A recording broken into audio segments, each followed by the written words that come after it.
Morning. Good morning. So apologies we've got from Councillor Gareth Davis as well, and Councillor David Williams. Thank you. Everybody hearing me okay? Right, before I go on any further, I just want to welcome Rachel. Rachel, are you there? Hello, Chair. Yes, I'm here. Thank you. Welcome to our scrutiny. I hope you enjoy it. Thank I'd you. also like to thank Hugh Irving for the work that he's done in the past on our group, and wish him well on his other scrutiny. I'm not sure which one he's gone to. Communities. Communities. He Okay. replaced me, yeah. Yeah.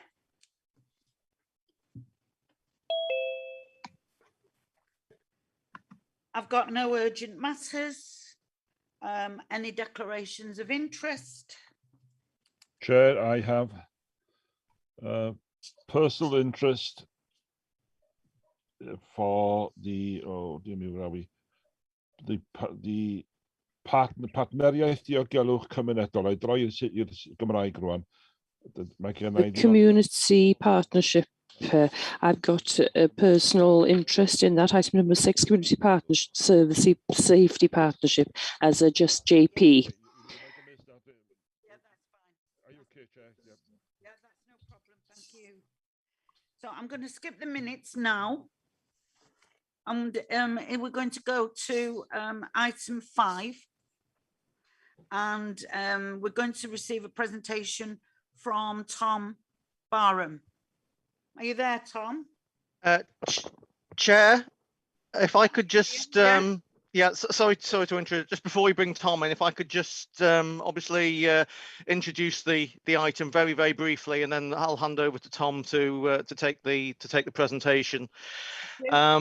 I'd just like to say that we have forged some pretty good working relationships with the Denbighshire Council over the years, and if the last 18 months or so has taught us anything, it is that we need to work as one sort of harmonious group between the public sector and the third sector in order to effectively deliver what we need to our residents, and that's basically the outline of what Tom will be highlighting. Is that you can see on the agenda the three elements: the vision, the working relationship, and how we're going to take this forward. So I think that's probably all I just wanted to say as a very brief introduction, apart from just to formally introduce Tom. Tom Barham is the relatively newly appointed. I think this is certainly your first formal Denbighshire appearance, I think, Tom. Chief, I can never remember your title. Chief Officer or Chief Executive Officer? I'm Chief Officer. My predecessor was Chief Executive Officer. But, that's right. I knew there was some difference in the title. Tom and I worked together in another life a few years ago, so we are aware of each other. So I think without any further ado, I'll hand over to Tom. Can I ask before Tom comes in, Julian? Is the voluntary services still a standalone service? Yes, we are standalone. We're an independent charity, obviously part of a broader network, but we're independent. Yes. Thank you. Thank you. Okay, so if as I say, that was a few words just to set the scene, and so now I'll hand over to Tom to take you through his presentation. Well, welcome, Tom. Yeah. We're looking forward to hearing what you have to say. Morning. Good morning. Bore da pawb. Thank you for the introduction. I appreciate that, Julian. So yeah, I'm going to spend about 10-15 minutes just going through a presentation just to cover the points that Julian outlined before, and hopefully that will give you a good basic understanding of where DVSC is, what we do, how we've worked together with Denbighshire over recent years, and how we hopefully can work more closely together in the coming months and years. I did have a presentation that I wanted to share screen on, and I've just realised that I don't have the ability to share the screen. So I don't know if we can just change that setting at all. Yeah, just been done, Tom. Diolch yn fawr. Yep. Right. Has everyone got my presentation up now? Yes, we've got that now. Thank you, Tom. Oh, fantastic. Okay, so like I said, I'd just like to take 10 minutes in telling you a bit about DVSC and our vision for working in partnership, key word here, to strengthen and support the third sector and the impact of the third sector in Denbighshire. So like I said before, we're covering those three things, really a bit about the vision of what DVSC is going to be, what our working relationship is with the local authority, and how we will work to prioritise funding and evaluate our effectiveness. I'd like to say if people have got questions, maybe they could save them up to the end and we can have a discussion later on, if that's okay with everybody. Yeah, that's I'll allow that. Okay.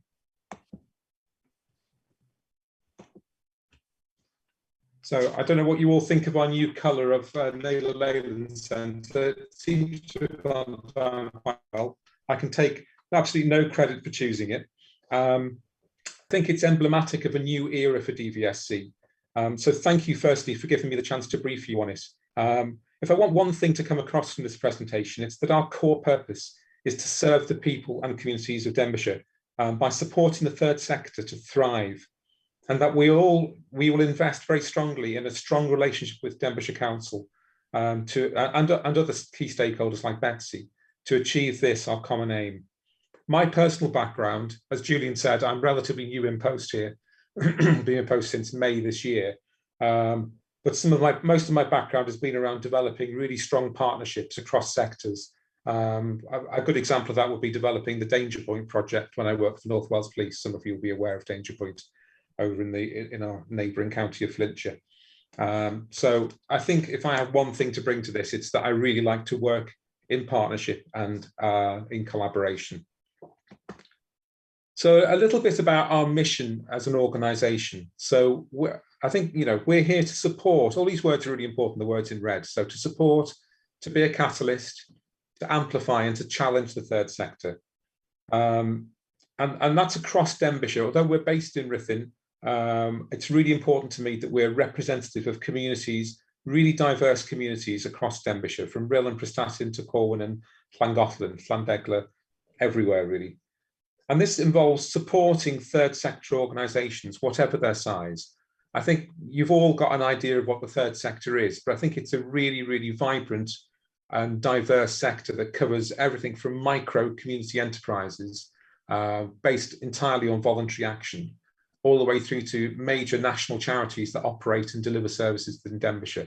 So we've got a real challenge in how we support that really diverse range of organisations at scale. I think it's really important that you also understand that we are part of a broader partnership called Third Sector Support Wales.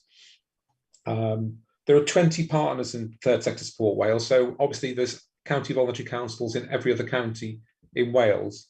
And we also have Wales Council for Voluntary Action as a kind of umbrella for us, all working together with Welsh Government to support the third sector in our counties.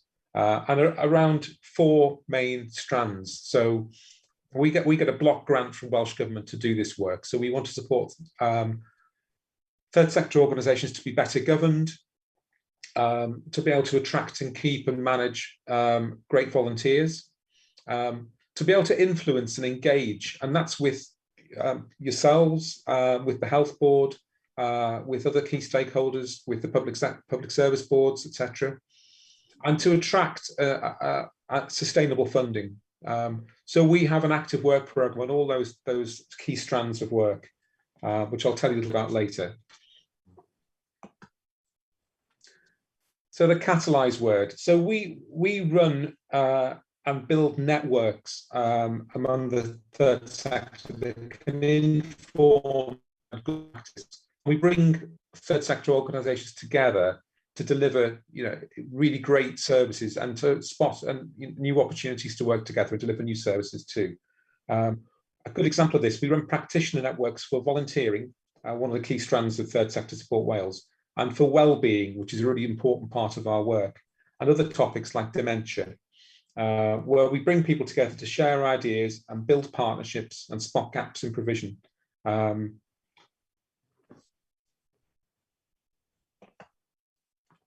I think a further aspect of what we do is about how we help the third sector to have a voice in Denbighshire. So we want to help the third sector to communicate with policymakers, public service deliverers like yourselves, funders and commissioners, which is really important for a lot of the smaller community groups that we discussed before. Maybe less so for some of the big charities. They're very good at lobbying, but we're really there to help small organisations to have a voice and to get their ideas traction and support. We'll be doing a lot more engagement as part of the next few months. An example of that will be part of our development plan is to work and beat the drum for social enterprise. Very visible projects like the Market Hall and some of the ideas that we're talking about with the Real Community Development Board, for example. I think it's important that we're brave enough to be able to have awkward conversations where the sector isn't being listened to, or where there are gaps in service, or where communication is broken down.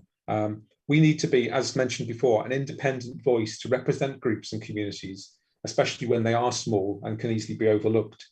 I think that goes two ways, though. We also challenge the sector to use quality standards, to access excellent training, and to improve their professionalism, and also to measure their impact. It's really important that we look at social value reporting as a common way to do that. A special part of our work is to promote the involvement of the third sector in raising the well-being of our communities. And this is especially important post-COVID. Well-being is traditionally an area where there's been significant services provided by the third sector, for example, in food poverty and mental health. And when there are many opportunities to develop better links with public services to improve things, such as ICANN centres, for example, where third sector organisations are often delivering those sort of frontline mental health services, or the work of community navigators influencing social prescribing.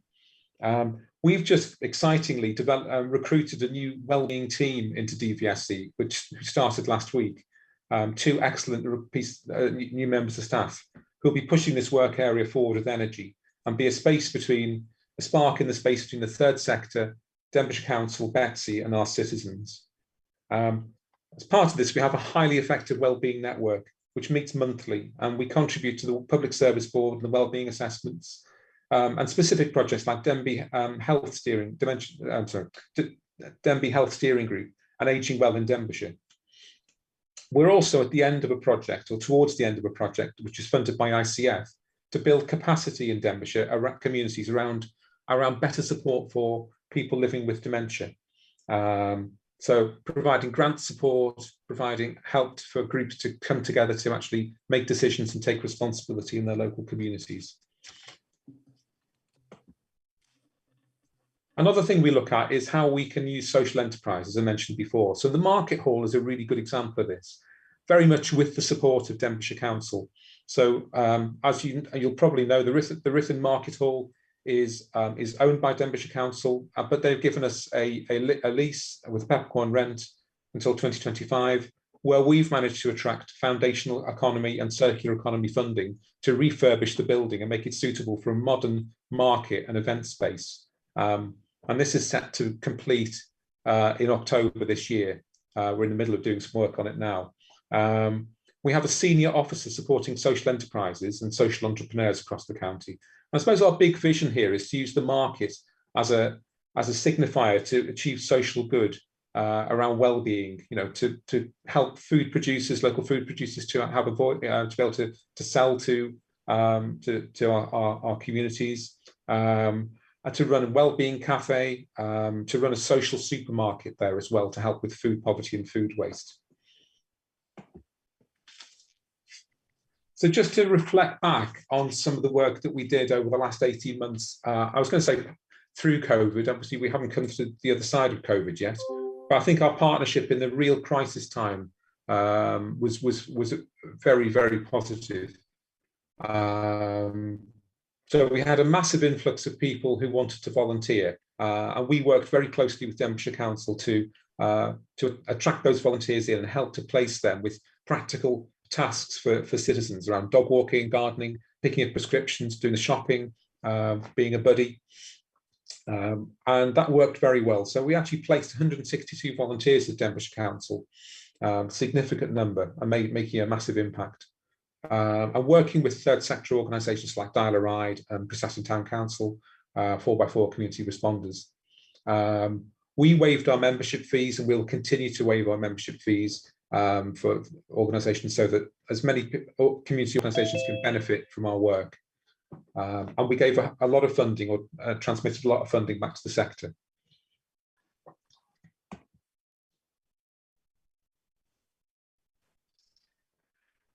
So where are we up to now? So we have a really strong agenda of work with Denbighshire Council. I think the most important part of this is we've just agreed a research project to identify the resilience of the third sector in Denbighshire, to go back to the sector and say, what are your issues? What's, especially with COVID, what's strong, what's weak, how can we help? How can Denbighshire Council help? So that report should report back in January next year, and hopefully will inform our work going forward. I've already mentioned about the Market Hall project, but that's again about a partnership project with Denbighshire to coordinate food poverty and food waste activities across Denbighshire, with Group Cynefin, with Crest Cooperative, with a number of other organisations. We will be re-establishing a third sector forum to engage with Denbighshire Council in this time. And that's a really exciting chance to get that to work really well as a voice for the sector. I'm really pleased that we've been invited to be part of the Rural Community Development Board to represent the third sector on all the themes around employability, because that actually, you know, a lot of our volunteering is about employability skills. A lot of social enterprise and community enterprise development is about giving people a purpose in their lives. So I think we've got a really strong role in that.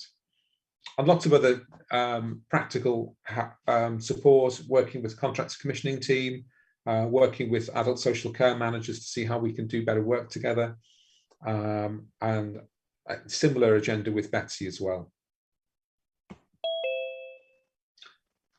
Coming to the end now, it's really important for me as a new leader and an organisation that's been through lots of change recently, internally, and obviously with COVID, to be able to express our values. So I wanted to leave you with a sense of what we're about as an organisation. That we're an independent charity driven by passion to make communities in Denbighshire better and to making a difference. So if we're not making a difference to real people's lives, we're not doing our job. That we should be fearless, innovative, and forward-thinking, but doing work that people need, and that research will help to inform that. We need to be listening and open. Some of you will now know that Naylor Leyland Centre is now open for business as a community venue in Ruthin. The Market Hall will be an open door to communities and members of the community.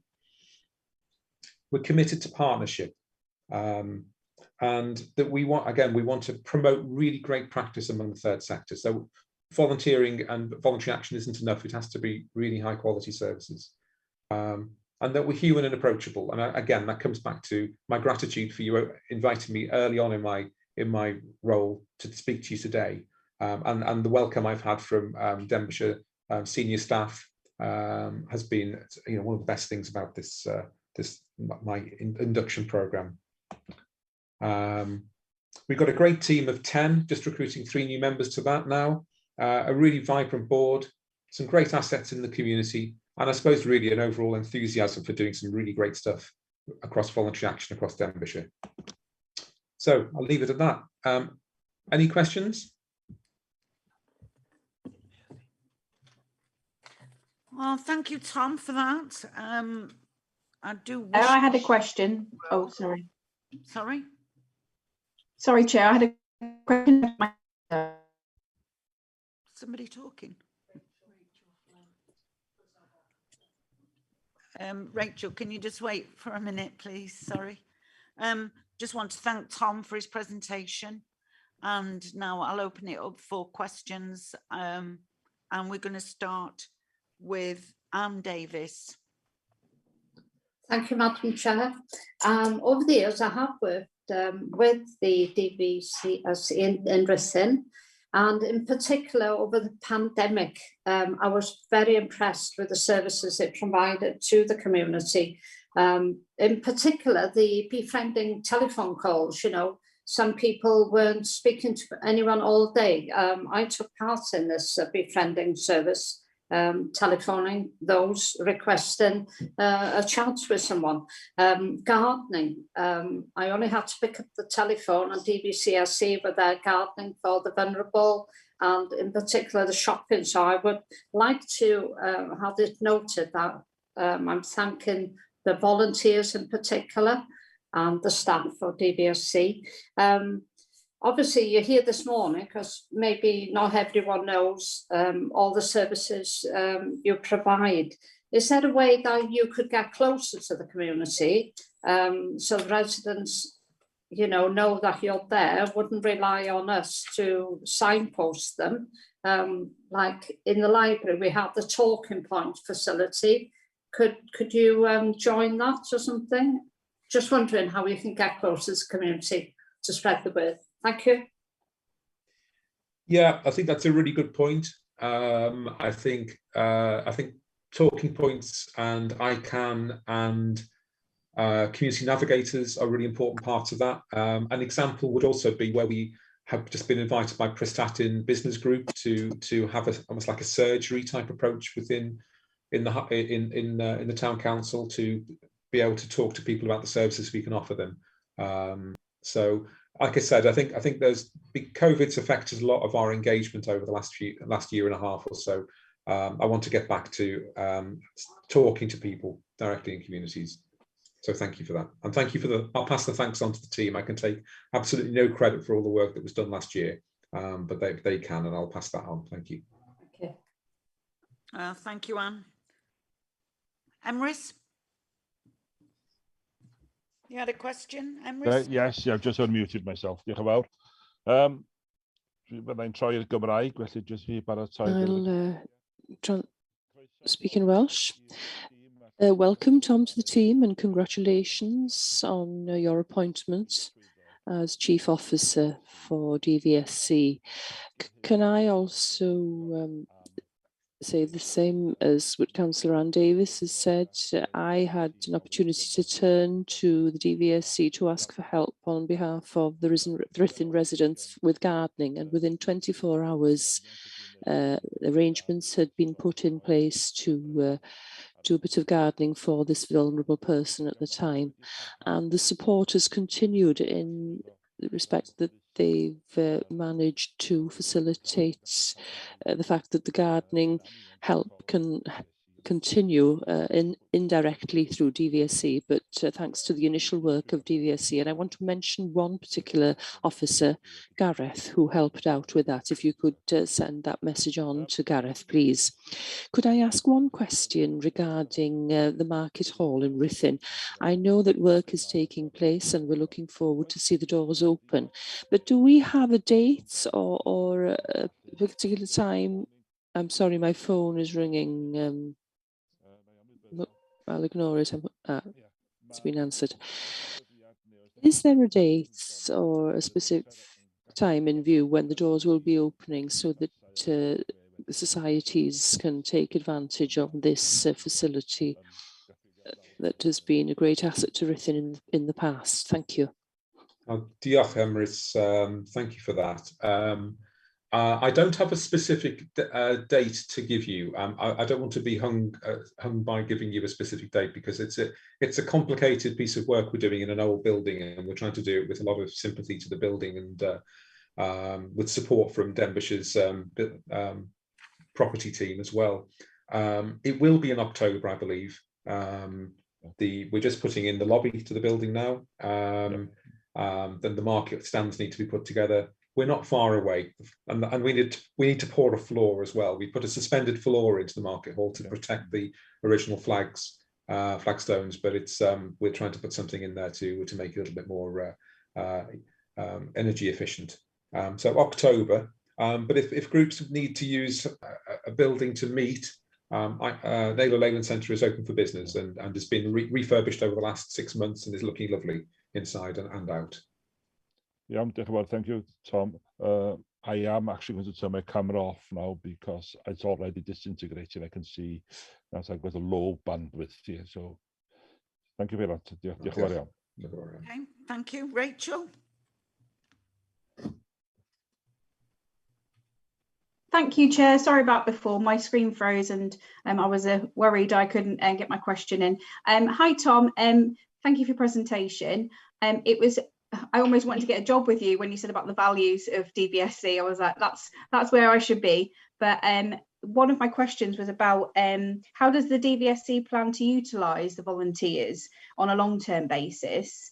I, like many others, volunteered in the digital area. I was never called upon, but I would be happy to. I, like other people, would be happy to carry on that momentum if needed.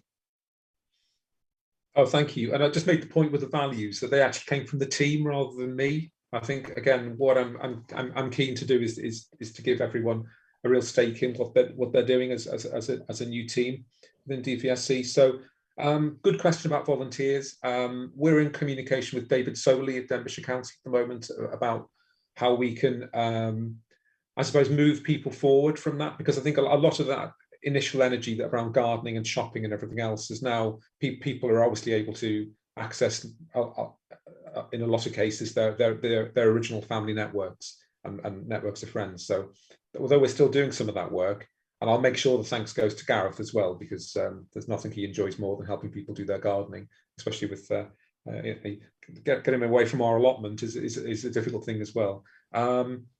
I think there's a really exciting potential around volunteers, and I think everyone's realised now how dependent we are in communities, and what we have, the ability we have to actually give back as well. So it's work that we will be looking at. I mean, we obviously manage a volunteering portal with WCVA, which, if people are interested in actually volunteering now with third sector organisations in Denbighshire, they can go online and they can find and be brokered into a role.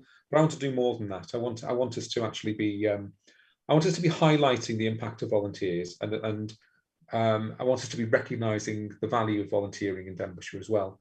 But maybe if I come back in a couple of months' time, I can give you more specific plans about that.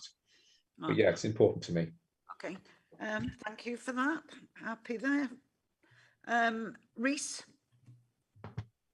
Okay, thank you, Chair. Before I ask any questions, I've just remembered that maybe I should declare an interest, as I am a trustee of the Vale of Clwyd Food.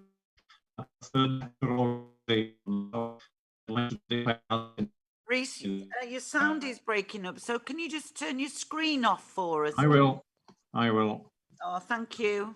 Sorry about that. I just wanted to declare an interest that I am a trustee of a local charity, the Vale of Clwyd Food Bank. Okay, thank you, Chair. One moment then, Rhian. Yeah, I take it that's a personal interest, isn't it? It's a personal interest, yeah. Yeah. Have you completed a form for that in the past? I don't think I have, no. Okay, we'll send one on for you then, that's fine. Okay then, thank you. Thank you. Questions, then.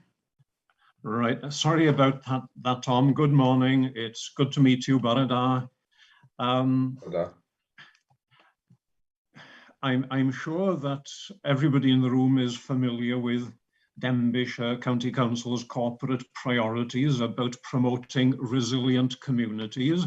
And I think we all realise what an important role DVSC has in that. So it's good to see you here this morning.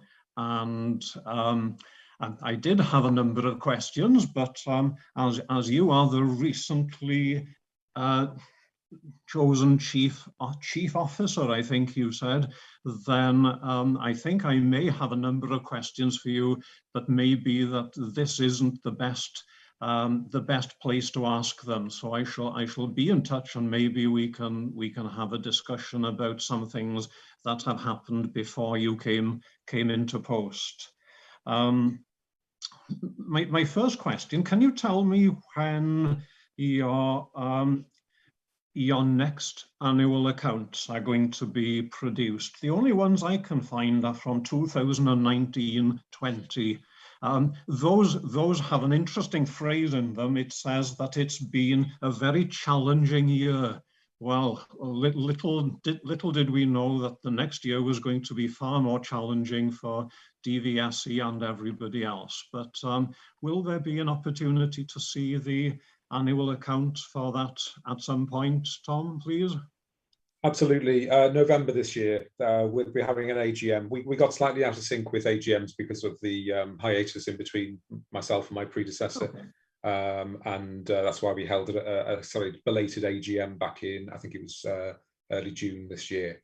Yeah, we'll be back to you in November. Yeah.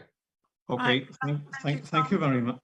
Okay. Thank you. No, that's just my first question, Chair. Oh gosh, how many have you got? So Tom mentioned there that you'd given out a number of COVID-19 emergency grants. I was just wondering whether you received additional Welsh Government funding during that. This is going back before you were in post, but if you have no knowledge of this, you can simply say you don't know. But did you receive additional funding? We did. We were able through through Welsh Government to run a voluntary sector emergency grant fund round or two, which was small grants.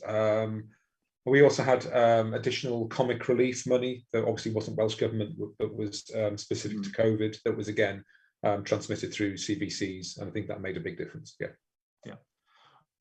Okay, thank you, Tom. Thank you, Chair. Okay, thank you, Rhys. Joan?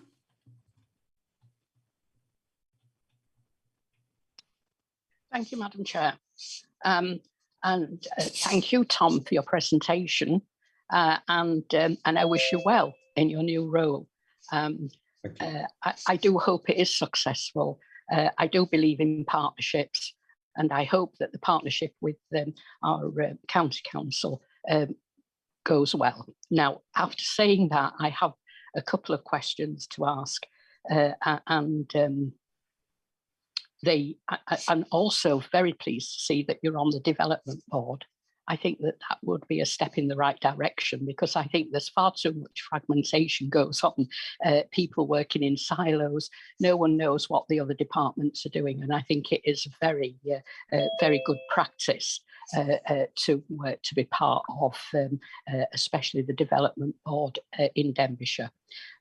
Now, I'm being a little bit critical as well, although not too critical. And I must say that I do love the building in Ruthin. I think it does look very splendid, and I have to applaud that. But could you tell me about what's happening with the large building in Frill that went up for sale by the library, the big building that was run, I believe, by the voluntary services for the third sector? And am I right in thinking that to start with? And if we are looking at well-being schemes within the county, I think that somewhere like that, if indeed you don't already own it, should be perhaps put on the agenda of the DVSC to look at. Certainly, what I like the sound of, Tom, was the Wellbeing Centre.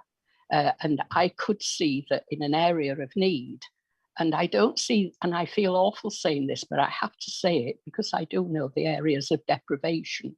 And I do believe that the Frill area, there are areas in Frill and Denby that have particular needs. In so much as the food banks and so on, the assistance that we do need going forward. Even in this day and age, I feel ashamed to say that we do need that sort of support for families within our communities. And it doesn't give me pleasure saying that, but it is a need that needs filling. So I would be looking at the areas of need and looking at buildings like the one that I did believe that DVSC did own in Frill, that is up for sale at the minute, but looking at buildings like that that could be taken over for a wellbeing centre, and looking not only it could be incorporated with a marketplace where there could be good practice, but it could also be quite for a food bank, to sort of more centralise it. And looking at the social need in dementia and all the other things that are ancillary to the needs of a wellbeing centre. So I'm particularly interested in that, but would be more interested in it if it was in the areas of need. But that's about all I have to say on it. I do wish you well, and I do hope the partnerships work well in the future. But I think more transparency, as far as I'm concerned, would be very much appreciated. We don't know who is employed but as I say, I did ask at the beginning, and you are a standalone charity, so do have that security around you. But because there is this partnership arrangements that hopefully you seem to want to grow, I think that there should be far more transparency within the DVSC, so we know who is being employed, who are the volunteers, who is being employed, and I believe that would be a good way forward. Thank you, Tom, and thank you, Chair. Thank you, Councillor. I think it went into the chat just before, but just to confirm, that building was actually owned by WCVA. It was their North Wales headquarters. And I think they've decided now to disinvest from that and to have their staff working from home. It was a very underused building, I know from personal experience. I'm more than happy to have the conversation with the chief exec of WCVA, Ruth Marks, to see what their plans are for the building, because, like you say, it's an iconic building within Rill, and has a lot of potential in an area of need. I think your point about a wellbeing centre is really interesting. One of the strengths we have on our board is that we have Chris Rowan, who I'm sure you all know. One of Chris's absolute passions is about wellbeing, and we want to work very closely with Chris to be able to help develop our wellbeing services in Rill. I think the point about our presence in Rill is an important one. I'm certainly in conversations with Tom Booty and other officers within Denbighshire about how we can have a presence within, for example, the new market that's being developed in the centre of Rill. But there may be other buildings that we can look at as well. I think your point about transparency is an important one. I would just like to apologise that we have a website that isn't fit for purpose at the moment, but will soon be.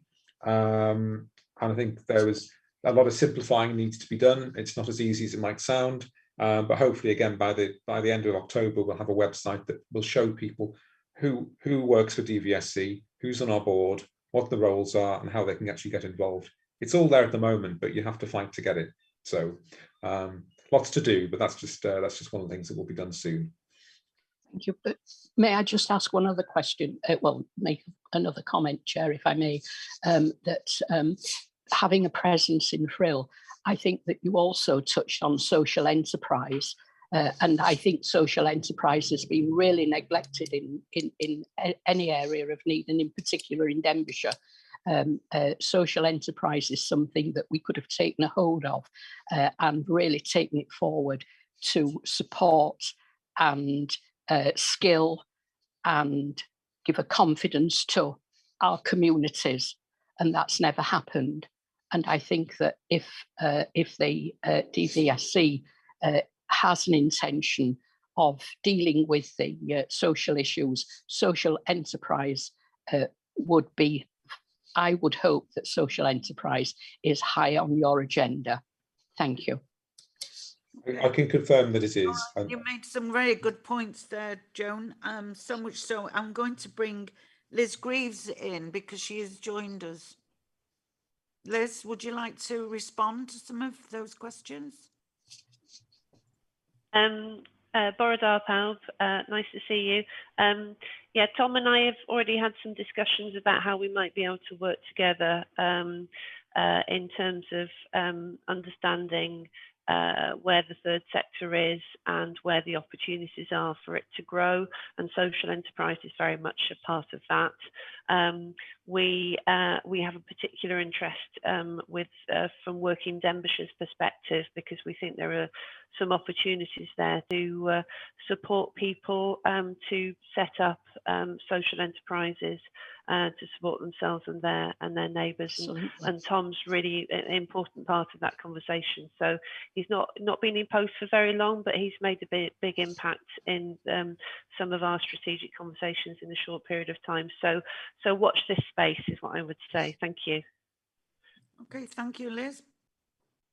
Joan, are you happy with that reply?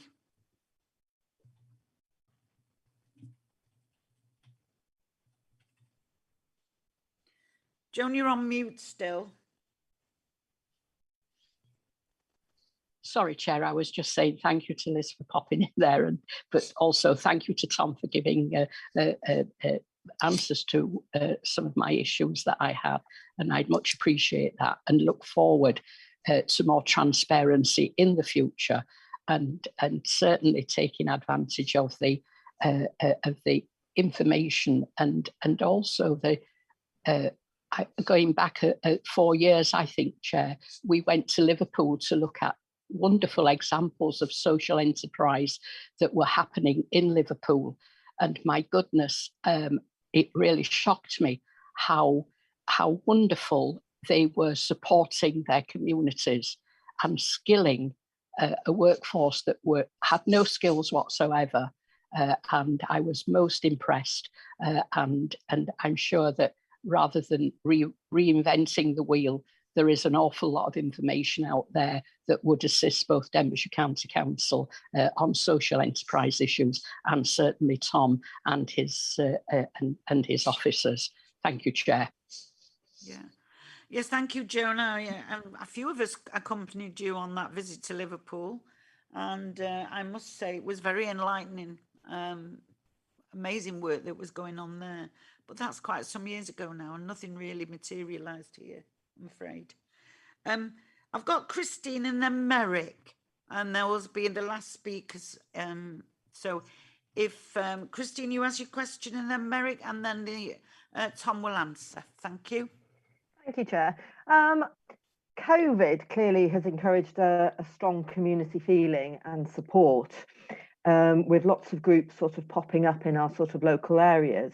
Have you been able to coordinate and keep in touch with these groups to give future support and future sort of engagement to sort of keep these groups going? Thank you, Chair. Thank you, Merrick. Diolch yn fawr, Parchus Gadeirydd, dach chi'n garedig iawn. A bore da. Thank you, Chair. And good morning, Tom Barham. Best wishes to you, and also congratulations on your appointment. I have lost touch for years now with this great service. We used to get a newsletter, and I haven't seen one for a while. They've either lost my contact details, or I don't know what's happened. Also, they also provided a free typing and translating service for volunteer societies. Do you still do that? Also used to hold good lectures presenting information about various topics. They were excellent, and I used to attend those when I had an invitation. And one other thing that used to happen was a competition, and that was the best village hall in Denbighshire. I don't know whether that's still continued, because we haven't had any information lately, so I'm hoping that will improve now that you're in charge. Thank you for the presentation. Many thanks. I'm really grateful for the history and that understanding of some of the history of DVSC. I've obviously worked with DVSC I've lived in Denbighshire for 25 years now, and I've worked with DVSC on and off in that time with various chief officers. So I've got a sense of some of that history. I think just answering the questions in order, there were lots of new groups set up, and we have an officer called Ali Carter, whose role is particularly around helping new groups and new enterprises to grow and to get constituted and to have governance. And we also have a lottery funded project which has been doing very similar work around providing consultancy to new fledgling organisations that need help on putting a board together, getting a constitution, attracting sustainable funding. So those projects have been really valued, I think, over the last few months.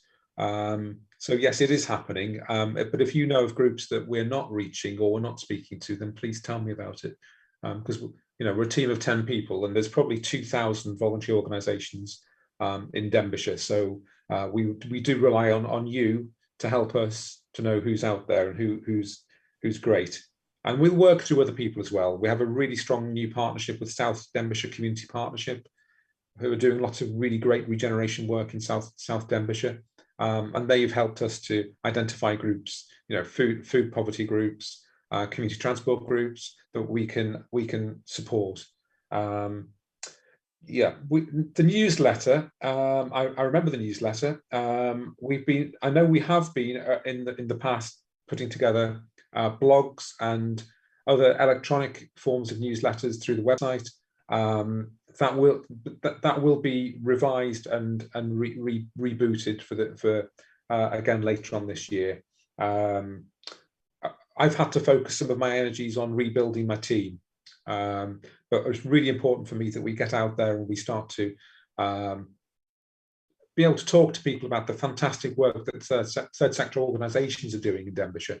Our new wellbeing team will be doing that. They'll be having at least a fortnightly bulletin on wellbeing activities across Denbighshire. So we'll start with that and we'll move forward on that. But yeah, it's been a bit of a gap. You mentioned about free translation service. We don't provide that, but my understanding is Mentor Iaith do. So I think if you want to contact me separately, I can put you in touch with them, and maybe they can help you. I think it's limited to a certain number of words, but it's a free service. I hope that covers everything. Oh, the best kept village. Beg your pardon. I've seen the trophies. They're in our reception area. Maybe we need to get back to doing that again. Yes, that's a really good way to engage with local communities. Thank you, and that's a very nice way to end that discussion. I thank you again, Tom. Can I just give a quick and hopefully we will be seeing you back here in a few months' time, perhaps, and then you'll be able to tell us the wonderful things you've been doing, the achievements that you've been able to manage. Hopefully, yes. Yes, happy to come back, and I just look forward to extending a really strong relationship with Liz and other officers in Denbighshire, and obviously yourselves as councillors. Please, I want an open door policy. So if you want to come and talk to us, tell us we're not doing the right thing, just come and talk to us. Your views. That was just going to be my question. Are you happy for all members to contact you when they have issues? Absolutely. I think it was mentioned before about openness. That's my commitment to you. Come back to me and I'll be as open as I can be. I'll be as honest as I can be. I've got that excuse of being a new boy for a bit yet to come. Yeah. Well, thank you very much. And thank you, Julian, also for attending with us today. Chair, thank you. Emrys, did you want to say something? Yes, sorry. It's a very quick, to clarify, the last part of a response, Tom, regarding Mentor Iaith. I was just in the middle of typing a message for all those present. Mentor Iaith facilitates the translation service as opposed to actually providing the translation services. Having said that, I do know that they will do a minimum, a short translation should the request come in for something, but how specific they are in terms of number of words, etc. I couldn't confirm that, but yes, if it can be done quickly over the phone. I'm sure it would happen then and then, but normally it would be a facilitating service in the normal circumstances. But yeah, good. Thank you for that. Okay, so we're moving on now to agenda item 6. I just want to bring your attention to page 29 on that item, and Rian actually sent it. For some reason it didn't print, and I think we can see particularly why it didn't, because of its contents. Can I ask, has everybody received that? Sent on the 14th. It was to fill in the box that was on page 29. Can I just have a show of hands whether you've received it and read it? Okay. We'll proceed then, if that's okay. Just before you proceed, I'm going to read it. Oh, that's fine. I've got it in my mind. Okay. So if we're going to proceed without you wanting a break to read it, and it seems as if you'll have read it anyway, I'll just read the following. The committee will discuss the following item of business. Business item number 6, in its capacity as the council's designated Crime and Disorder Scrutiny Committee in accordance with the Police and Justice Act of 2006, 19 and 20. Okay, and I will welcome now Mark Young as a cabinet member. Welcome, Mark. And have we got Sean Taylor? Yes, I'm here. Welcome, Sean. I can see you now. Okay, who's going to lead on this? I've got a small intro, Chair, if I may, and then we're happy to take questions. Okay, yeah, can I start? Please.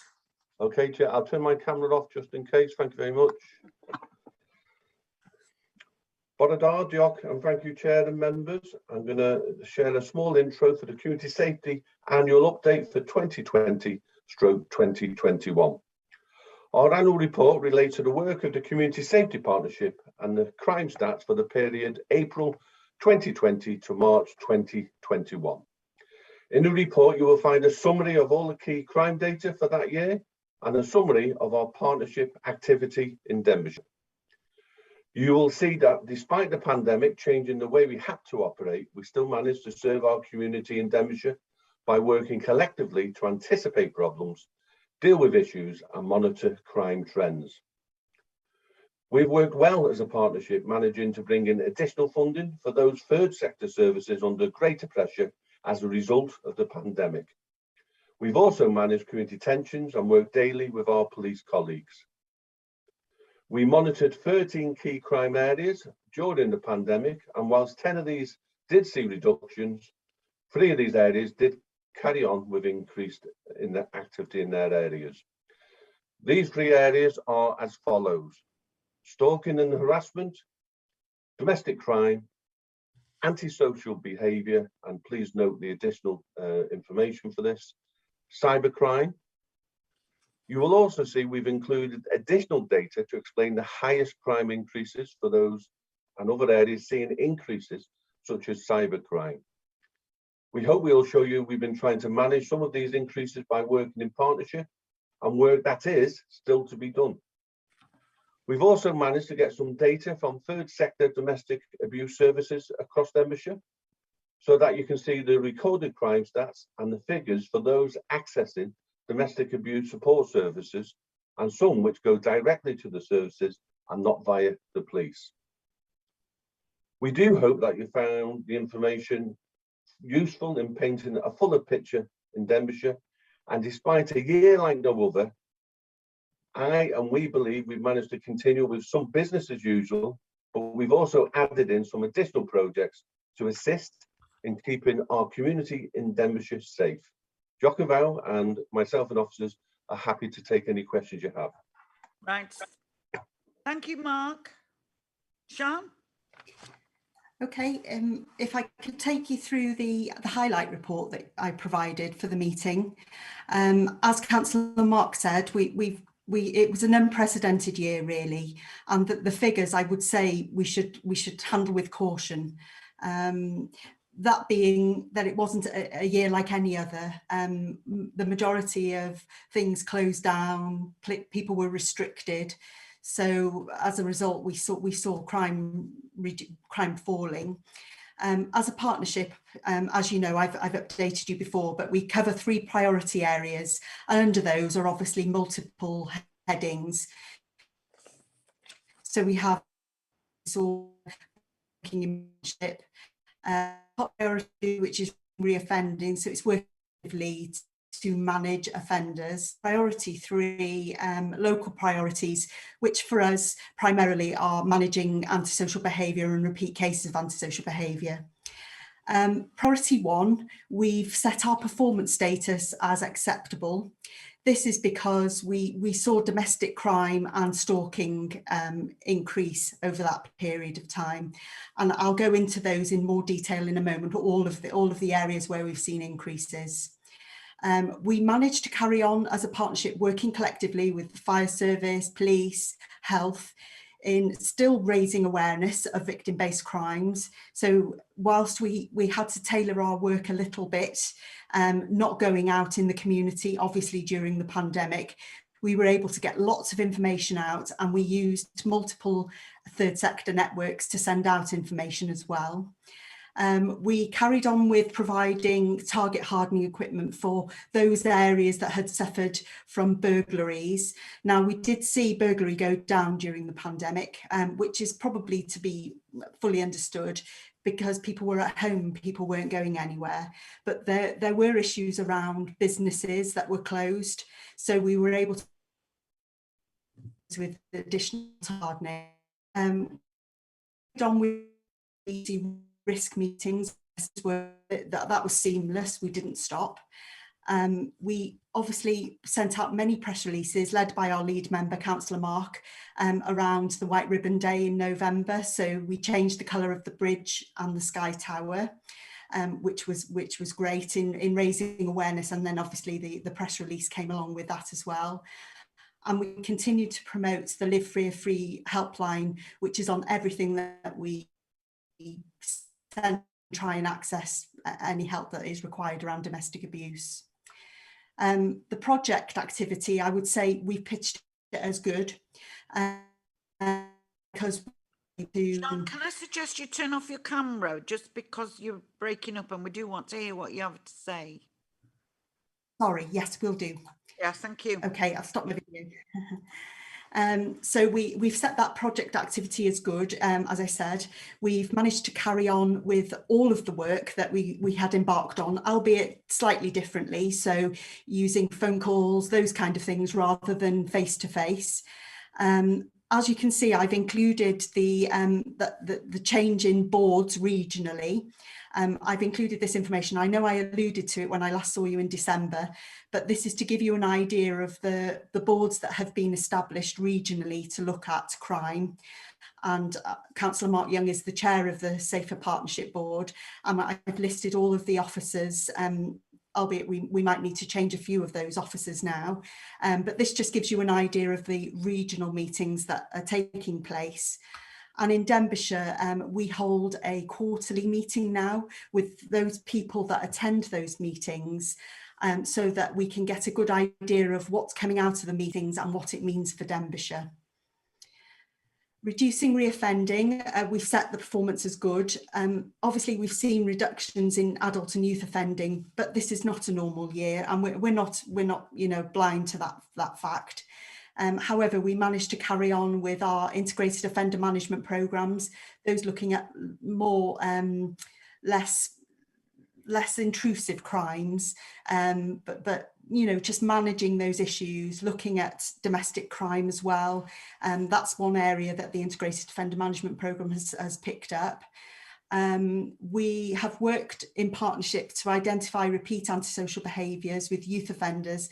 this seems to be one of the main issues across Denbighshire now, is that we have issues with pockets of young people causing antisocial behaviour. So this is an area where we're pulling together various people from various services so that we can look at it as a whole. We've put our project update as good for that, because, you know, given the fact that we were in a pandemic, we managed to carry on with all of our programmes. And now, obviously, as I mentioned, we're trying more targeted work around young people and identifying those young people who are causing most of the issues. Moving on to priority 3, local priorities we've set as good. We had seen a slight increase in the numbers of antisocial behaviour. Many of those that we saw in that year were aimed at neighbour disputes, because people were at home. It was a little bit more difficult, and young people were at home, and the tensions rose. But we worked as a partnership to try and diffuse most of those issues. And of course, there were issues that did, you know, still carry on, and we've worked collectively on those to try and bring all parties together.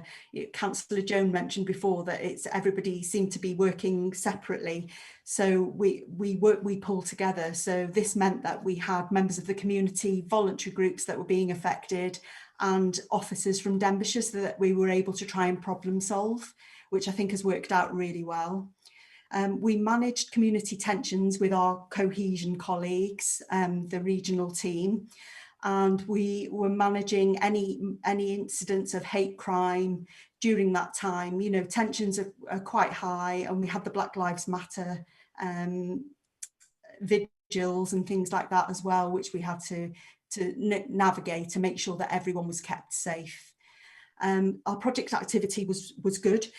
We have had multiple meetings aimed at targeting those repeat areas for antisocial behaviour. We continue to participate in domestic abuse meetings, modern slavery and county lines, which is something that we will be developing as a board in the future, looking at organised crime for the whole of Denbighshire. So that's our summary of our highlight report. And then, if it's okay with you, Chair, I'll go on to the statistical analysis. Yes, thank you. Okay, so as you can see, I've listed all the crimes that we monitor there, and I hope I've made it a little simpler this year by putting them in tables rather than giving you reams and reams of data. So as you can see, I mentioned before, we saw 10 categories reduce, and the 3 areas that we didn't see reduce, we have gone into greater depth in over here. I've also included the Conwy crime data, as I know members like to compare with Conwy as we are a joint partnership. So the stalking and harassment, the category of stalking and harassment can include harassment, racially or religiously aggravated harassment, stalking online, malicious communications, or controlling or coercive behaviour. So stalking online has seen the biggest increase, and I think this is something that we're all hearing about in the media. There are issues with people following people on social media sites, you know, and if people don't restrict the access to those sites, people are quite at liberty to view everything that's been posted. Online stalking can mean sending discreet messages, making inappropriate comments, or sending to photographs online, gathering personal information and using that information to turn up where victims happen to be, and making them feel very uncomfortable. When this is reported to the police, people are advised to make their social media accounts restricted, and that as a partnership is something we've been promoting. And make them private, so it reduces the chance of anyone who you do not know as a friend in accessing your information. According to talking to police colleagues, this action usually works, and there's only a small number continuing to online stalk after that initial discussion. Controlling behaviour has also been added to the stalking and harassment category. This is primarily behaviour in relationships where one partner is accused of controlling behaviour and using online social media to control what, you know, the information that they gather. Last year, Councillor Rees asked a question about domestic abuse services and the fact that our crime figures possibly don't correlate with what's going on in the community. So I did some additional work this year and speaking to DASU, the Domestic Abuse Services Unit, who provides the majority of domestic abuse services for Denbighshire. And they said that they had seen a huge increase during lockdown. This is people presenting to them directly and not going via police. So 102% increase. So I think it does bear out what Councillor Rees was saying last year, is it doesn't necessarily mean just because the crime wasn't reported that people aren't accessing help from services. The support needed following COVID was more complex as there was a great deal of isolation. So we managed to access additional funding from the Welsh Government for dispersed placements for men and women with children, men with children. So we were able to react to issues. We were also able to purchase things like IT equipment, clothing, because some of these people had just left with nothing, and young people, young children, had to access online schooling. So I think that shows we worked regionally to get that money into the region, and I think that really did help, and we're very grateful for the additional funding. The referrals to DASU come from a varying range of places. So police obviously refer in, housing, health, social services, mental health services, and of course people presenting themselves, self-referral, asking for emergency provision. We, as a partnership, we promote the Live Fear Free helpline, which is a 24-hour helpline. And over the last 12 months, we'd seen a 27% increase from North Wales. We're unable to break that figure down, unfortunately, but it just shows you that the information's getting out, and we will continue with trying to spread the word around that helpline. Victim support helpline referrals saw an increase as well. People are getting more au fait with ringing into the victim support hub in North Wales, which is really good, and it's something we've been promoting and will continue to promote. The cybercrime, which I believe is the document that might not have come in your pack or not incomplete, we decided to have a look at cybercrime for you and to try and share what cybercrime means and the fact that we have seen increases in cybercrime over the last 12 months. So cyber dependent crime, where digital systems are targeted. So that could be a local authority where they have, it's called ransomware, where they ransom data. And then cyber enabled crimes, so existing crimes that have been transformed in scale or formed by the use of their internet. So internet's being used to facilitate drug dealing, people smuggling, and many other traditional crime types. The growth in the internet has allowed these crimes to be carried out on an industrial scale. And I think the cybercrime, the phishing, that obviously your constituents probably suffer from multiple emails, click on this link. You know, those are the kind of things that we've been targeting as a partnership, working collectively across all public sectors to try and get information out. We have got a lot of work to do. We're never blind to the fact that things change, you know, crime types change, the MO, the sort of modus operandi of criminals change. So we will continue to work regionally to access funding for third sector domestic abuse services, so that they can cope with the increases that they're seeing. And I think the Welsh Government are very aware of those increases and those pressures. The domestic abuse corporate priority in Denbighshire will make sure that our teams are updated, that they know how to signpost. These are the ambitions of that priority. We will play our part locally in promoting services and helplines, and we'll continue to support our staff in implementing the new robust domestic abuse policy. We will also, again, be supporting the International Day of Raising Awareness of Domestic Abuse through our lead member, Councillor Mark. Cybercrime, as I mentioned, we've got a lot of work raising awareness of scams with our trading standards colleagues, and linking into the multiple networks. We started to do it during the pandemic, so age concern, trying to get the message out that if you're unsure of anything, don't just click on, you know, ask your relative. You know, to be cautious really is the kind of mantra that we're going for. We will continue, as we've seen a benefit in it, in our problem-solving approach to antisocial behaviour, bringing members together, volunteers in the community, anyone suffering from repeat domestic antisocial behaviour, we will bring people together. We found it very useful, for example, an issue in Rhyl that we had in the Botanical Gardens, and that multi-agency and multi-representation group still carries on now, and I think it's very useful in getting the right information out to everybody at the same time. We are anticipating a rise in crime over the next few months. Early indications are that obviously everything went back to normal. So the public houses were open, people were out and about, so that's definitely something we'll be monitoring, and as we always do, on a monthly basis. We will be assisting our rural crime team with the promotion of crime prevention measures. As you will have read in many media posts and online, there are issues with large items being stolen. So we're looking at new innovative target hardening methods for stopping, or at least being able to track those large items should they get stolen and then found.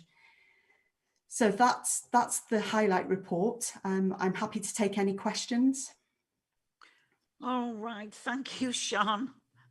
The first speaker is Joan.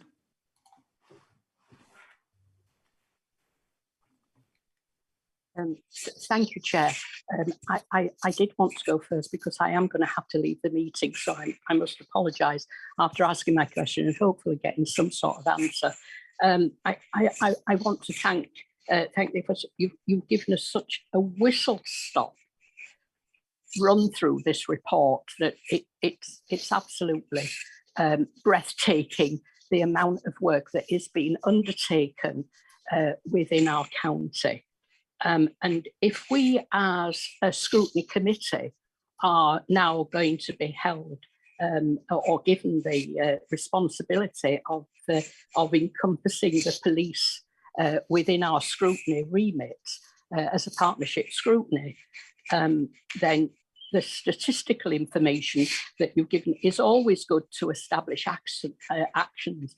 But because we are to hold the executive, this is what Scrutiny Committee does, that we're here to hold the executive to account.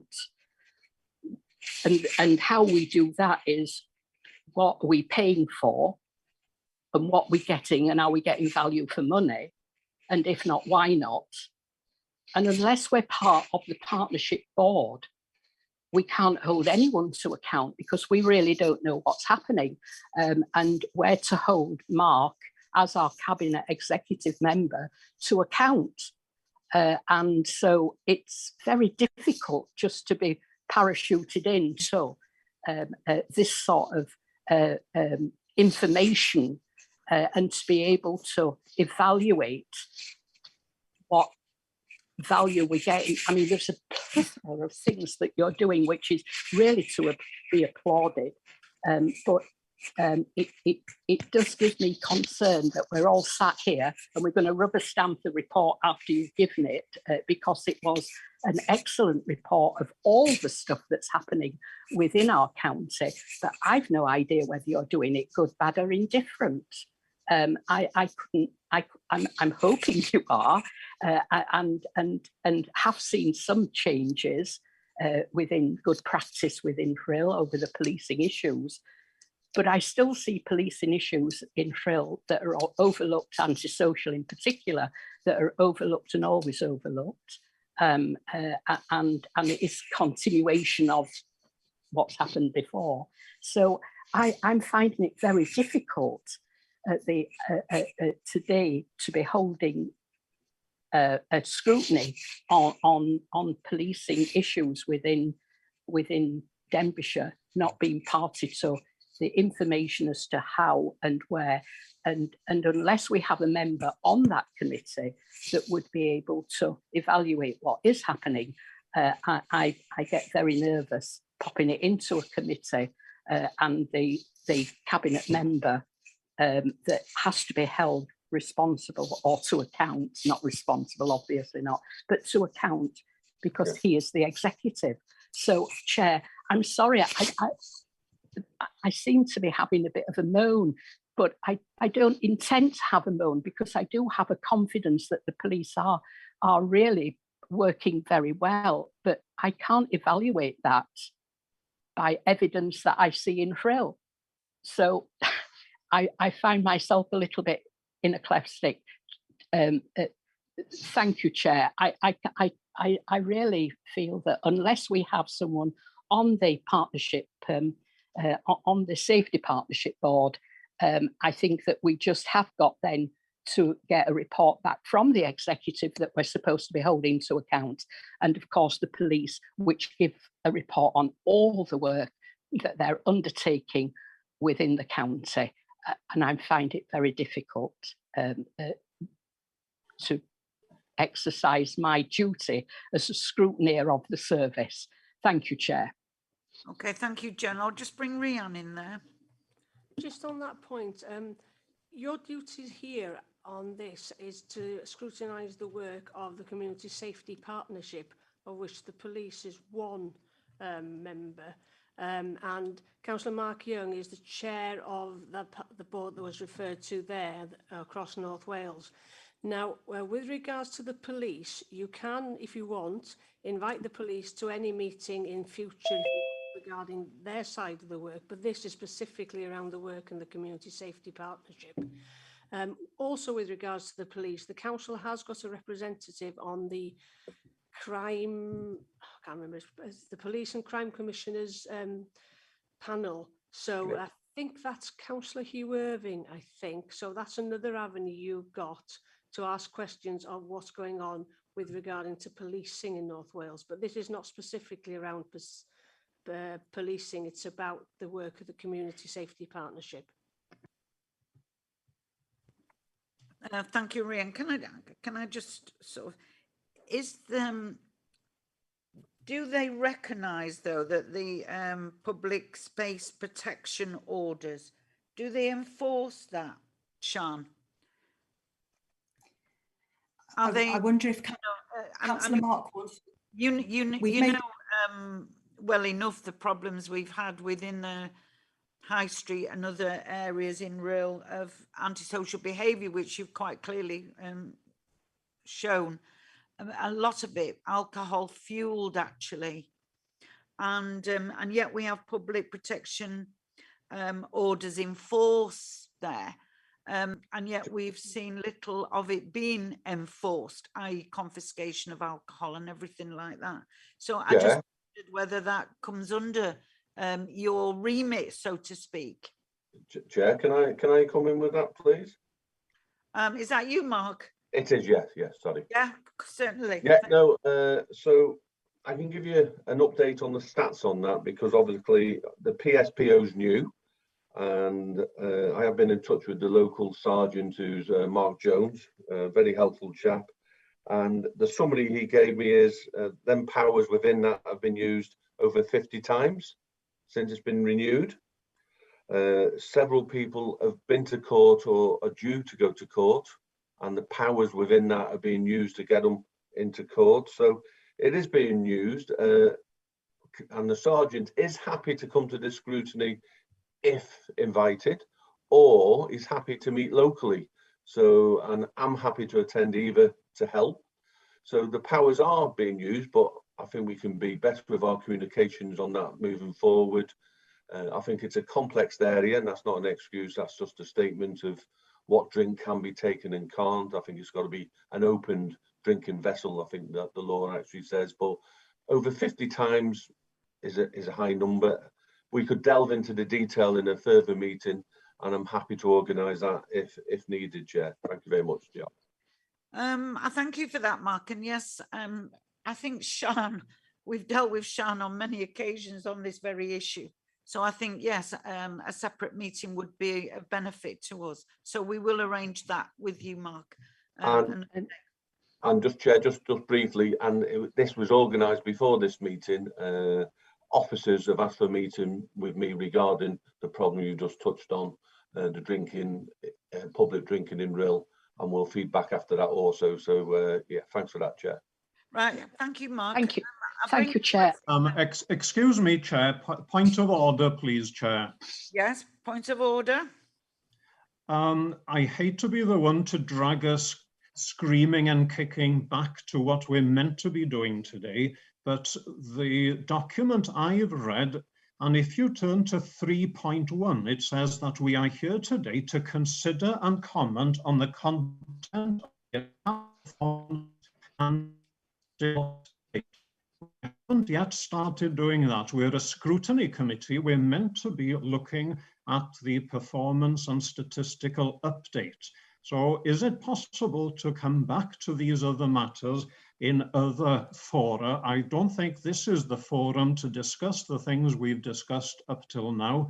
Could we come back to the report, please, Chair? 3.1. And that's exactly what we were going to do. Thank you, Yeah. Rhys. And I'm asking Emrys to speak. Yeah, diolch yn fawr, Cadeirydd. Thank you, Chair. I've got a comment and two very brief questions, please. The first, you've referred, Sian, to the modern slavery. We are aware that this is taking place in our communities and across the country, and lots of it is hidden and some of it is quite open, and some of those that can be open is the habit of the services in communities to wash cars and so on. The arrangement is that you arrive at the location, you sit in your car, you say what program you want, and your car is cleaned by maybe half a dozen individuals, and you pay £6 or £8 and you drive away. You haven't had a look at any third-party health and safety papers and so on, and that has caused concern. Could I ask, do you as part of your service keep an eye on modern slavery? Are you in a situation to verify whether these businesses, these very valuable businesses to us as residents, are you happy that their workers are working in safe environments? With regards to what I've just said now, that's one question. And this is just a suggestion. There has been reference to the courts and so on. I have expressed an interest, but maybe it would be an idea to scrutinise restorative justice. I think that is a matter that we haven't looked at in the council, and there may be an opportunity for us to look at it in the future. Thank you. Yeah, I can answer the modern slavery question. We have been doing modern slavery visits to car washes and nail bars. So that's as a collective. So you have trading standards, you have Home Office officers as well involved. And we do look at everything from health and safety, personal protective equipment, to the accounts, to basic minimum wages being paid. So those are the kind of areas that are looked at. Obviously, with the pandemic, the visits came to a bit of a halt. But now, as a collective, we've started to gather up a list again. We have done it before in numerous places across Denbighshire, and we have highlighted issues to the HMRC around tax, what people are being paid. So that is something that we as a partnership are doing collectively. And we also have assistance from our fire colleagues. Well, they attend to look at the health and safety aspect of the storage of the shampoos and things like that are used, because those can be flammable. So it is something that we're looking at, Councillor Emrys. You mentioned restorative justice. I've been involved in restorative justice cases across the years, and they are invaluable. And I think you're right. I think there is scope to expand this area of work. I found I usually sit in as a critical friend on these cases. So you have the police, you have the injured party, you have the perpetrator, and I'm there as a sort of moderator around these issues. And I have found them to be very useful in lower level crimes to try and get the point across as the impact of the actions of any offenders. Does that answer your question, Councillor Rhys? Yes, it does. Thanks very much. I'm very grateful. Thank you, Sean. Now bring in Rhys. Okay, thank you, Chair. One question and one commercial break. I'll just put the video off. My question, since this appears to be the least agricultural scrutiny that I've been on, do the figures that we have there include rural crime or wildlife crime? I realise they can be hidden in the other figures for theft and so on, but is that a problem?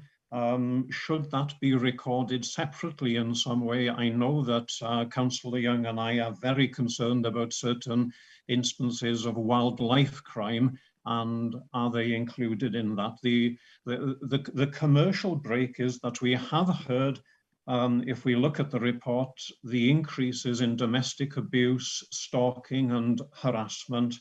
And I noticed the figures for DASU, who used to be called Women's Aid or whatever. It's 102% increase there, from 400 to 800 clients. We work very closely with them through the food bank in Denby, but the commercial break is that DASU are my mayoral charity this year. So please watch out. I will be coming around with my collect bowl at some point during the year. Collecting for DASU and also for young carers. So Councillor Young, are statistics for rural crime included in your statistics today? Thank you. If okay on that point, I'll bring in Sean, because I'm not sure how the data is broken down. I would hope so. So I'll comment on that one. On the domestic abuse point you've made, so this is the point where you looking at this locally is really important. So if you look at the national picture, there's an increase of 27%, but locally the request for support is over 100%, as you just said. What is good, and we can give ourselves a pat on the back, is we're coping with that extra work. So I did check on that point, and although it's obviously challenging dealing with double the work, the fact is we are. So I think that's good, although it's worrying that the trend is going that way. And I'll let Sean come in now on the wildlife one, if that's okay, Sean. Yes, that's fine. Some of the figures are incorporated in the update that you have, so around theft, domestic crimes, those kind of issues. I had asked for some extraction of data so I could present you with a rural crime picture, but it's quite difficult to sort of extract that information. I have made contact with the rural crime team in the police, and they are willing to share data sets with me so that we can try and extract a picture for you, which is what I presume you want to see, of rural crime and all the issues related to that. So I wasn't able to get it for this meeting. I'm very sorry about that, but it is something that is on my radar and is something I would like to see as a separate item as well. Okay, thank you. Thank you very much. Thank you, Chair. Thank you. Nicola, would you like to come in now?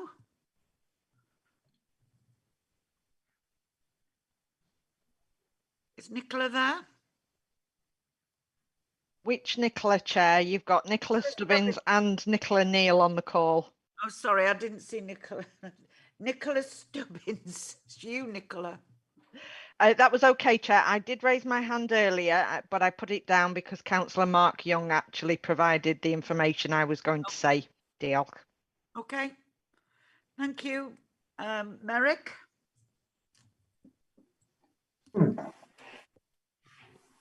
Merrick? Thank you, Chair. And thanks to Sian for the reports, and to Mark Young, obviously. On page 22, I think you referred to this maybe. It states who the chief officers, who the senior officers are in the box with the names. And I noticed that our chief executive, Graham Bowes, is there twice.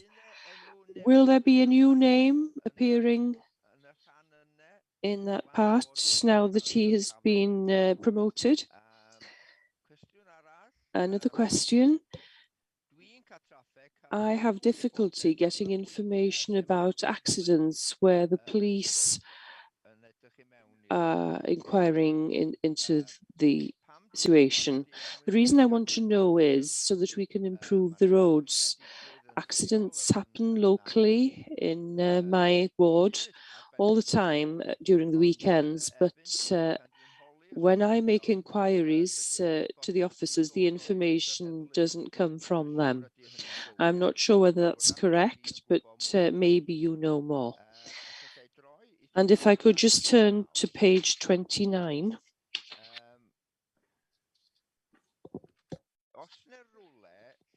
Is there anywhere where we can send an email where there's a strange message to the police? I can't see any guidelines under that heading. If there's any suspicious message.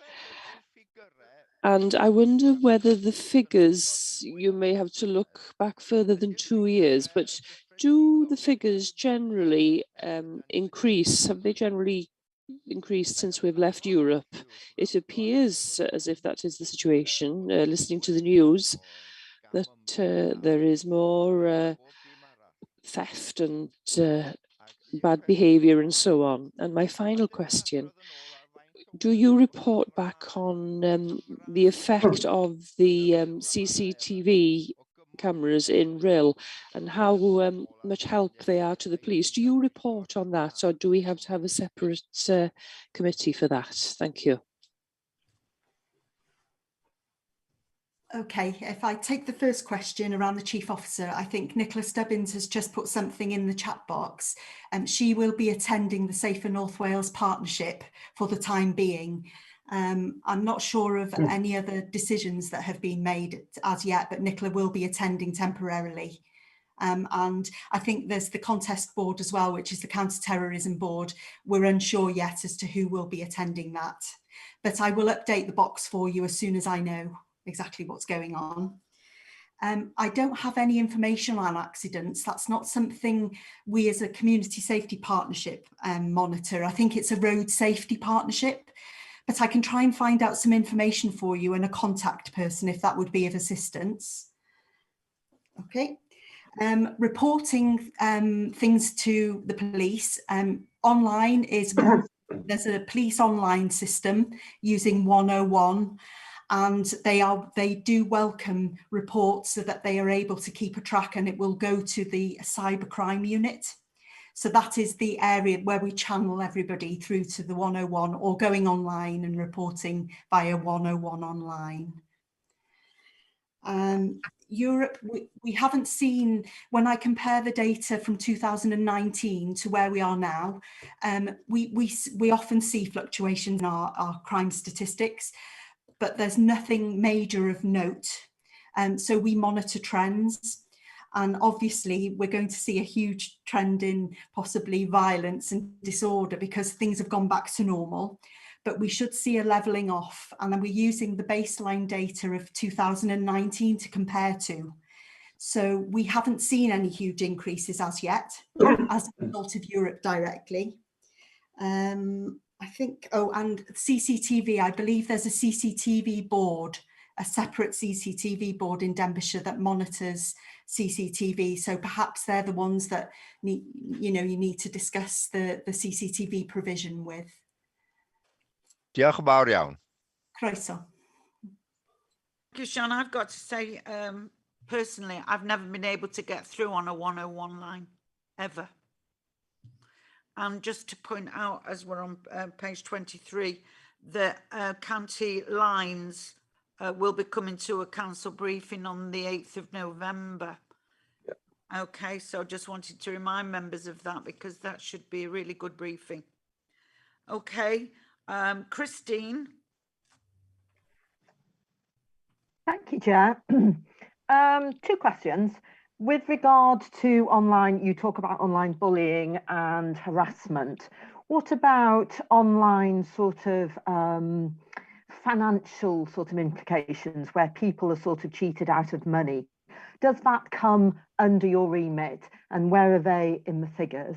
And secondly, I attended community council yesterday, and we had a presentation by Sergeant Peter Evans of the North Wales Police based in Denby, and he was talking about the community alert and a new rural crime website. He says it's about to be launched.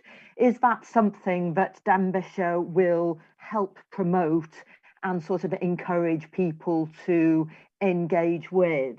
And there's also on that a community alert, so you can have alerts very specific for your area. Again, is that something that Denbighshire will promote? Thank you. Yep. Can I come in just quickly on that, Chair? Yes, please. Yeah, okay.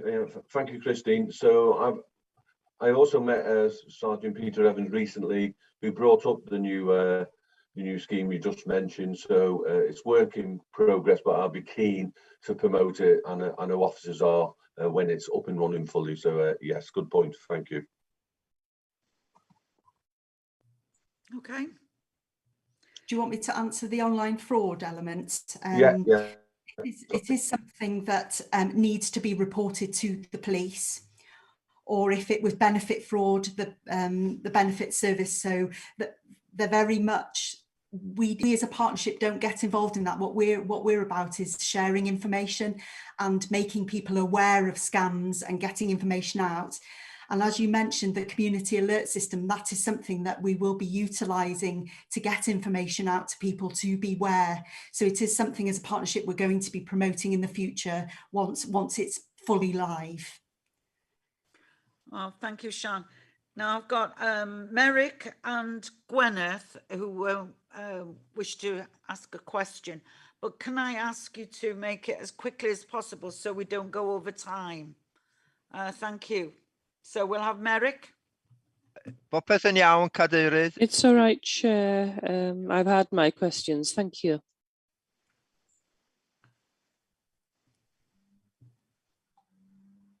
Christine? No, Chair, I'm all sorted. Thank you. I'm asking, was you happy with that reply? Yes, absolutely. Thank you very much. Sorry, I was a bit slow getting back to you then. Gwyneth, do you still want to speak? If I may, please. Yes.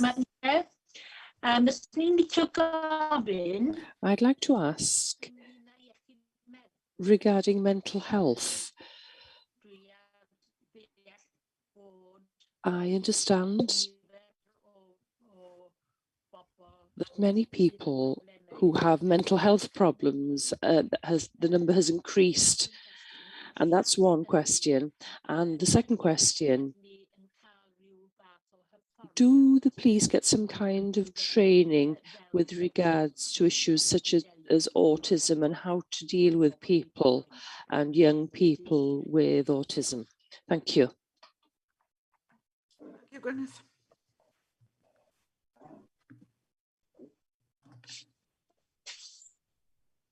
I'm not sure I can answer because I'm not obviously in the police. They're just part of the partnership.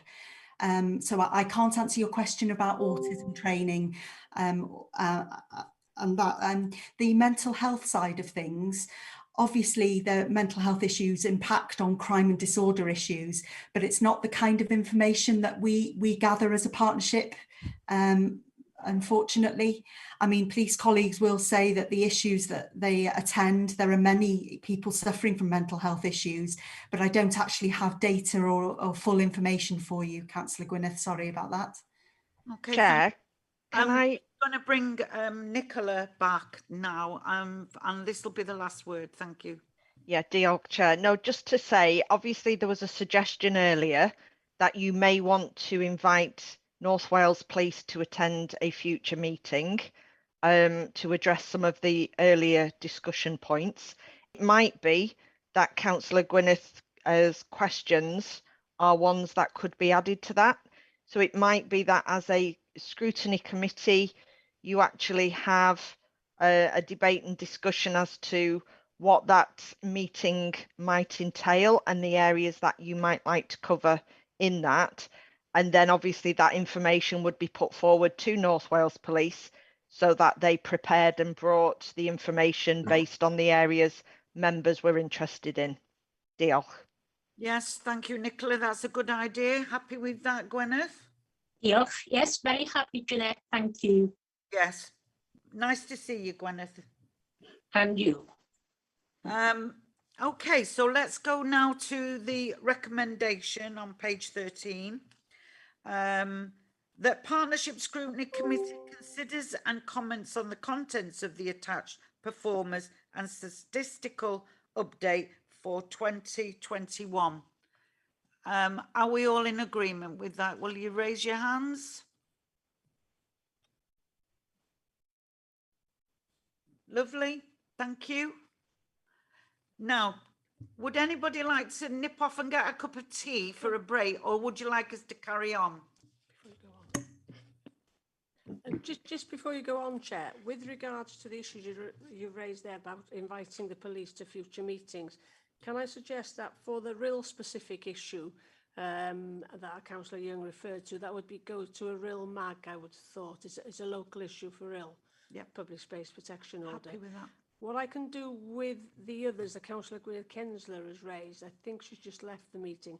I'll send her a scrutiny proposal form in to fill in so the chairs can then have a discussion about which scrutiny, when, and if there's any other matters they wish to add to that for a future meeting with the police. Okay.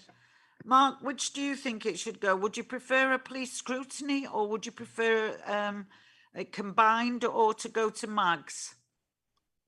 I think meet the local members where the issue is would be the first meeting we should have. I think that's worked very well in other areas. And then we can decide from them would be the best way forward, I believe. So you want it to go to MAGs? Yeah, yeah. Thank you. So we'll ask Gwyneth then to submit her to chairs and vice chairs. Yep.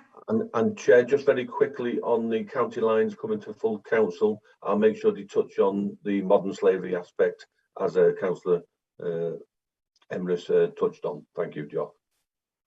Okay, thank you. Right, I'll go back. Does anybody want to have a break now? A quick cup of tea for 10 minutes, or do you want me to carry on? Everybody nodding, carry on. Carry on. Okay. Carry on regardless. Okay, thank you, Chair. Thank you, officers. Thank you, members. Thank you, Ma. Thank you, Sian. Welcome, thank you. So we'll go to item 7 now, the scrutiny work programme with Rian. Before I go on to that, do you want to do the minutes now then? Because we deferred them at the beginning, didn't we? I forgot all about the minutes. Go back to the beginning of the pack.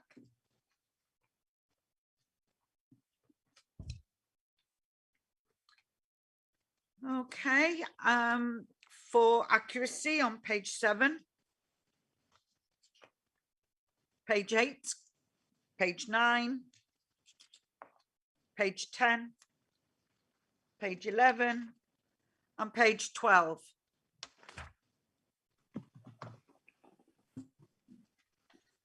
Matters arising on page 7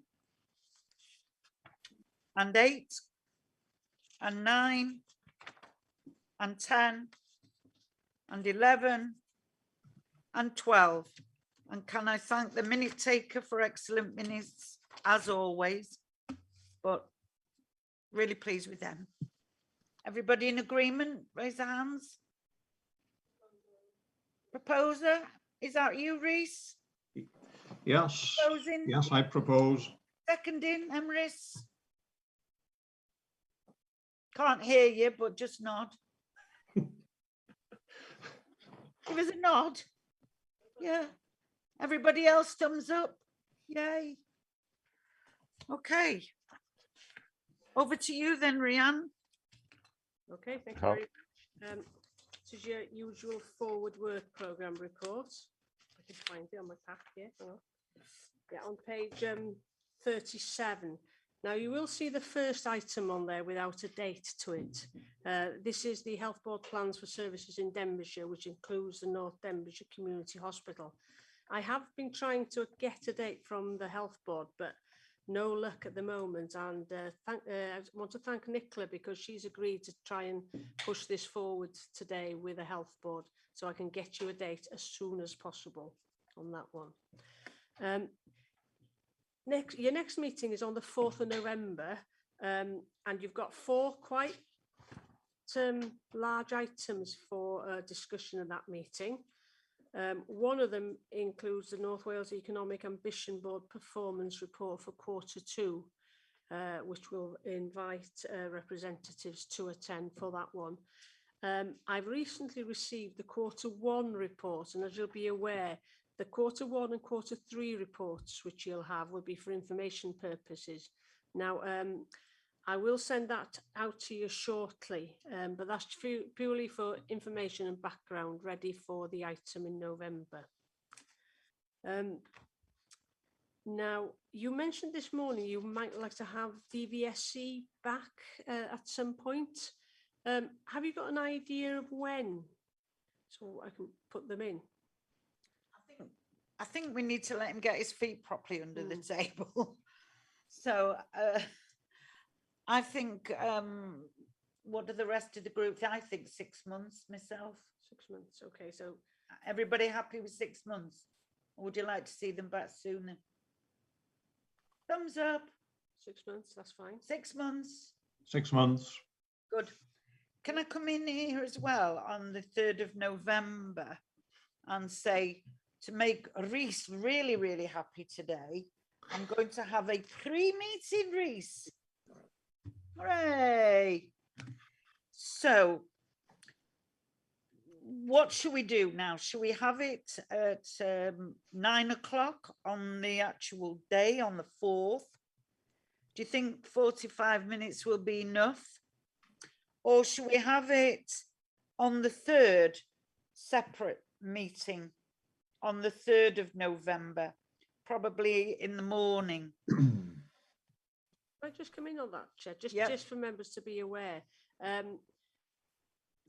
We have to hold the pre-meeting on a completely separate system, so it'd have to be held on Teams. And we couldn't access it here from the council chamber on that morning because they're busy setting up for the Zoom meeting at 10 o'clock. So it would either, if we do it on the morning of the meeting, it would mean the chair and myself being in another room here in County Hall for 9 o'clock, which is no problem for me, but I'm not sure for the chair. Otherwise, it'll be dark. Extra early. Or we could do it the day before, everybody from home via Teams. It's entirely up to you, but I've checked the councillor's diary for the 3rd of November, and the morning of the 3rd seems free at the moment. So we'd need to book it in fairly quickly. Any feedback on that then, members? Any preference? Just to be clear, that's the Wednesday, Chair. Discussion. Meet on the 3rd. It sounds logistically as if it would be simpler and straightforward if we meet the day before, sort of all virtually. Okay. 3rd is fine for me. Good. Rachel? You okay? Yes, is that November the 3rd, Chair? Sorry, I didn't hear. It's November the 3rd. Yeah, that's fine, Chair.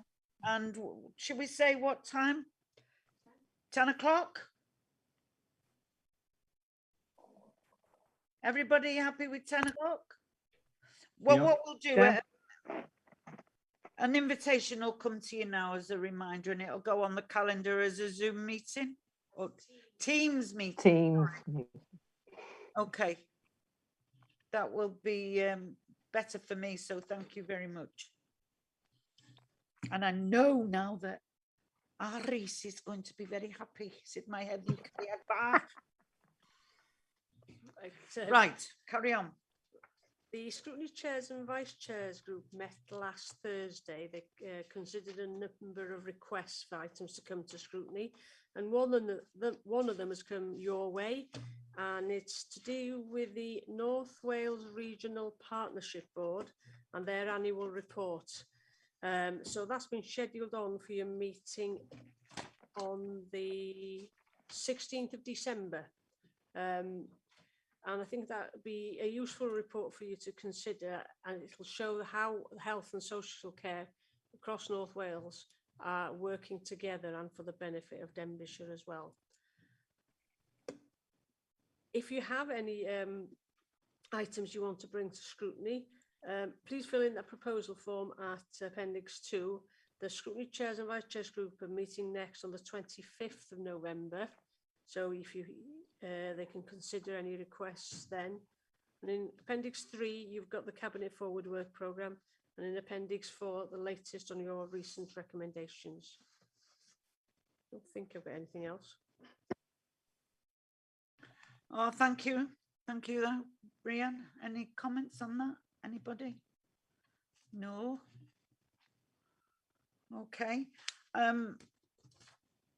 Just to say thank you for Reese, for you sent in your service challenge.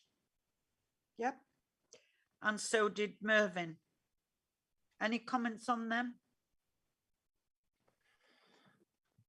Well, Chair, just very briefly then, a very interesting service challenge. We were just all amazed at the resilience that education and children's services had shown over the last 12 months under the leadership of Rhian and Geraint.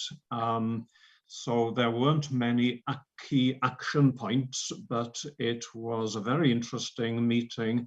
And as I say, we were quite amazed as to how hard everybody in the service had worked to get us through that difficult year. So it wasn't a normal service challenge, but it was very interesting to hear everything that had been going on. So that's it really, Chair. Thank you. Yeah, well, we do appreciate your attendance on these extra meetings. Very worthwhile, and thank you for that. And thank you for Mervyn's as well in his absence.